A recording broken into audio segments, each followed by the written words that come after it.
প্রচণ্ড বৃষ্টির দিনে বাংলাদেশের বিভিন্ন অঞ্চলে বিভিন্ন ধরনের আঞ্চলিক খাবার রয়েছে। তবে আমি আপনাদেরকে আজকে এমন একটা বৃষ্টির দিনে একটা বৃষ্টির খাবার শেয়ার করবো, যেটা বরিশালের মানুষের সবচেয়ে জনপ্রিয় খাবার। এই বৃষ্টির দিনের এই খাবারটা অনেকেই যারা বরিশালের যারা ভিডিওটা দেখছেন তারা এখনই অনুধাবন করে ফেলছেন আসলে জিনিসটা কি। এটার নাম হচ্ছে বরিশালের আঞ্চলিক ভাষায় বিস্কি। অন্য কোনো অঞ্চলে এই খাবারটা আছে কিনা আমি জানি না, মনে হয় না অন্য কোনো অঞ্চলের মানুষ এই খাবারটা রেসিপি জানে বা এই খাবারটা খেতে জানে, শুধুমাত্র বরিশালের মানুষই জানে। আমি সেই বরিশালের একেবারেই সলিড যে এই বিস্কি রান্না করার যে প্রণালী, সেই প্রণালীটা আপনাদের সামনে তুলে ধরছি। আসেন আমরা দেখি কিভাবে বিস্কিটা তৈরি করা হয়। ফ্যাশনেবল এই বিস্কি রান্না করতে তেমন কোনো খরচের প্রয়োজন হয় না। ভাতের চাল তো সবসময় ঘরে থাকে, তাই ভাতের চাল, নারকেল এবং একটু গুড় থাকলেই আপনি এটা রান্না করতে পারবেন খুব সহজেই। তাহলে আমি ভাতের চালগুলো নিলাম, এখানে প্রায় 1.5 কেজি চাল নিয়েছি। চালগুলো একটু বাদামি থেকে বেশি লাল লাল করে ভেজে নিতে হবে। তো ভাজার সময় খেয়াল রাখতে হবে যেন কোনোভাবে পুড়ে না যায়, পুড়ে গেলে কিন্তু বিস্কিট টেস্ট এবং কালার ভালো আসবে না। তো আমি নিয়ে নিয়েছি সাথে ঠান্ডা পানি। চালগুলো ভেজে ভেজে ঠান্ডা পানির মধ্যে ছেড়ে দিচ্ছি। দেখেন চালগুলো যতক্ষণ আপনি ভাজবেন ততক্ষণই ভিজিয়ে রাখবেন, বেশি সময় ভিজিয়ে রাখতে হবে না। এরপরে আমি এই ভাজা চালগুলো ধুয়ে নিচ্ছি, ভালো করে ধুয়ে নিচ্ছি এবং ধোয়ার সময় খেয়াল রাখতে হবে যেন এটা চটকিয়ে না যায়। দেখেন যে এটা এখনও কিন্তু ঝরঝরে এবং এই চালটা এখনও নরম হয়নি বা কোনো প্রকারের পরিবর্তন হয়নি। এখন নিয়ে নিলাম একটু বড় সাইজের নারকেলটি ভেঙে এর পানিটা কিন্তু আমি রেখে দিলাম, পানিটা ফেলে দিইনি। অর্ধেক পরিমাণে নারকেল আমি কুড়িয়ে নিচ্ছি, কোরানো নারকেলটা, এবং এই বাকি যে অর্ধেক আছে সেই অর্ধেকটা আমি এরকম ফালি ফালি করে নিচ্ছি।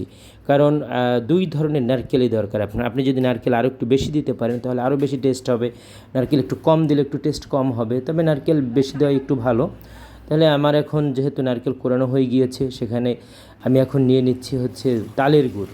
কারণ বর্তমানে খেজুরের গুড় অনেক দিন হয়ে গিয়েছে, বাসি হয়ে গিয়েছে, এর জন্য টাটকা টাটকা তালের গুড় এখন খুব সহজেই বাজারে তালের গুড় পাওয়া যাচ্ছে এবং এগুলো খুব টাটকা।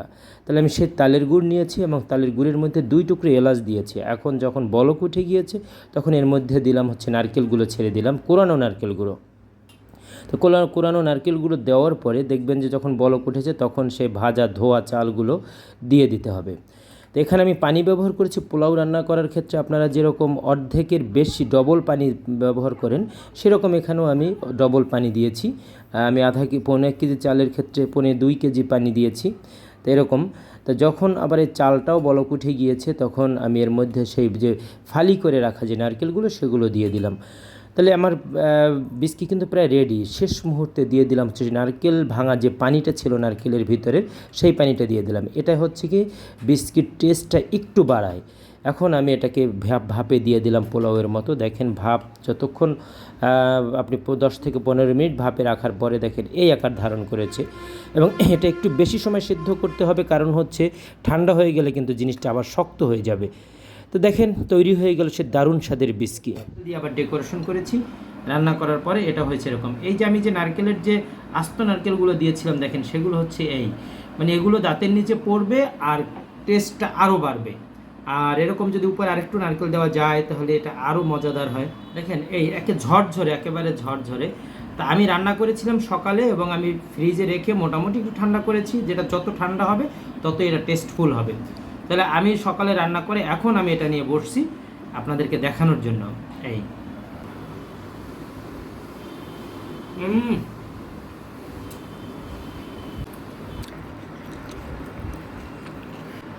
তাহলে এভাবে বাসায় বসে আপনারা এই খাবারটা রান্না করে খেয়ে দেখবেন। এটা একটা আঞ্চলিক এলাকার রান্না, কিন্তু সারা বাংলাদেশে এটার স্বাদ আসলে ছড়িয়ে পড়া উচিত, কারণ এটা এতটাই টেস্টফুল এই খাবারটা। তাহলে আপনারা এভাবে বাসায় রান্না করে খাবেন, দেখবেন যে এতটাই টেস্টফুল একটা খাবার ভুলতে পারবেন না কখনো। তাহলে বন্ধুরা ওই যে কথা কিন্তু একটাই, ভালো থাকবেন, ভালো রাখবেন, আমাদের চ্যানেলটা সাবস্ক্রাইব করবেন, লাইক করবেন, শেয়ার করবেন, কমেন্ট করবেন। দেখা হবে ঠিক অন্য কোনো ভিডিও নিয়ে অন্য কোনো লোকেশনে। সেই পর্যন্ত অপেক্ষা থাকুন। আসসালামু আলাইকুম।